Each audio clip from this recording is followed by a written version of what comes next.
22 November 2024. Today, we win another day. As always, together. Ikaw ang pinaka-paborito kong regalo sa lahat ng biyaya na ipinagkaloob sa akin ni Lord. Napakabuti mong tao, and you deserve all the good things in the world. This is it. I'm looking forward to see my happy wife at the altar. P.S. Alam ko sasabihin mo ang mahal ng lahat ng to. Alam mo na ang sagot bilang matagal ka nang nakasubscribe sa channel ko. In 1, 2, 3, mas mahal kita. See you later, Wabi. I love you. Mahal na mahal kita.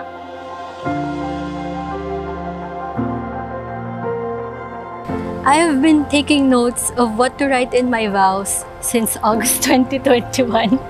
Hindi ka pa nagpo-propose, naghahanda na ako. Ganyan nga siguro kasi ako kasigurado sa'yo.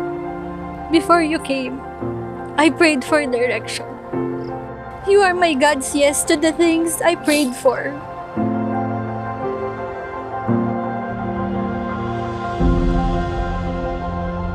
Naalala niyo yung time na kumalong ako sa inyo. Tapos sabi niya sa akin, pag kinasal ba ako, kakalong pa rin ako. Opo naman. Ang labas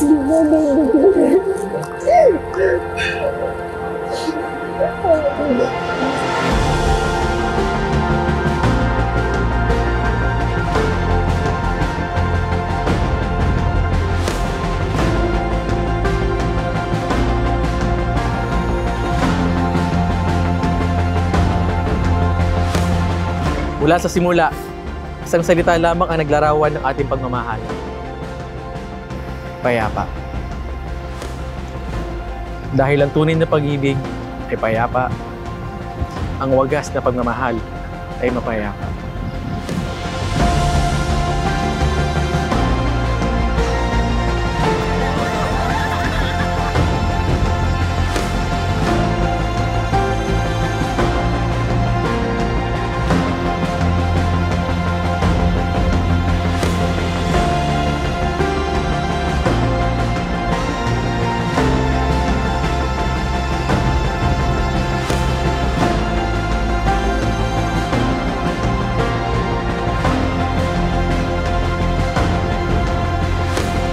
I promise to love you the way you need to be loved every single day.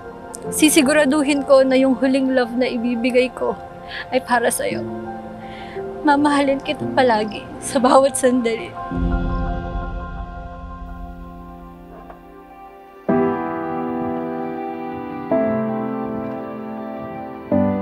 Sabi nila, walang kasiguraduhan ng bukas. Nagkakamali sila. Dahil sigurado ako na kahit anumang oras sumikat ang araw sa mga susunod na bukas, sigurado ako na hindi ako nag-iisa. Hindi biro ang pinagdaanan natin upang marating ang mga sandaling ito. Sino nga ba naman na mag-aakala na ang isang mariak lang, sinisilayan ko lang noon. Ngayon ay may pagsisigawan ko ng, asawa ko yan! Mahal na mahal ko yan!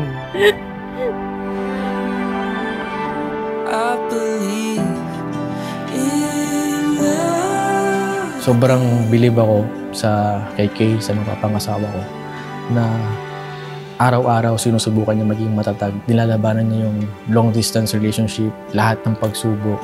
Kailangan kong maging strong kasi kahit parang nahihirapan ako. Kasi siya, sobrang pagod niya kasi kailangan niyang mag-overtime. Uy!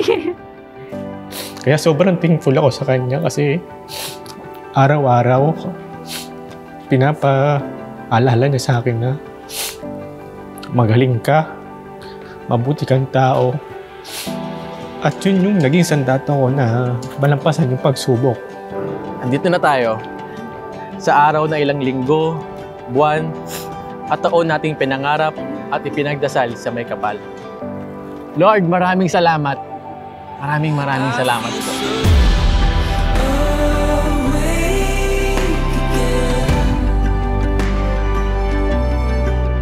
Hi, Pogi. Hello. I prayed for this. Love, you're worth the wait. Lord have mercy, I can't breathe.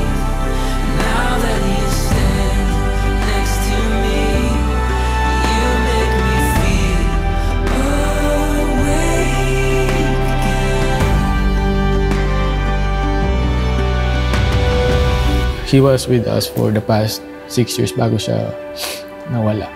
Sobrang bigat ng pakiramdam ko. Kasi parang first time ko mawalan ng mahal sa buhay. Siguro gano'n naman talaga pag nagmahal ka ng totoo. Once na mawala siya, sobrang bigat, hindi mo alam kung saan siya magsisimula.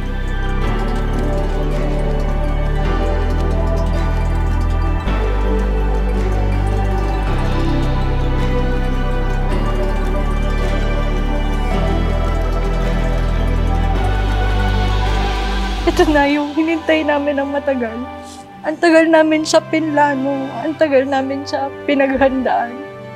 Naiintindihan ko na kung bakit noon ang tagal dumating nung para sa akin. Kasi pag dumating pala siya, sobrang pure worth the wait.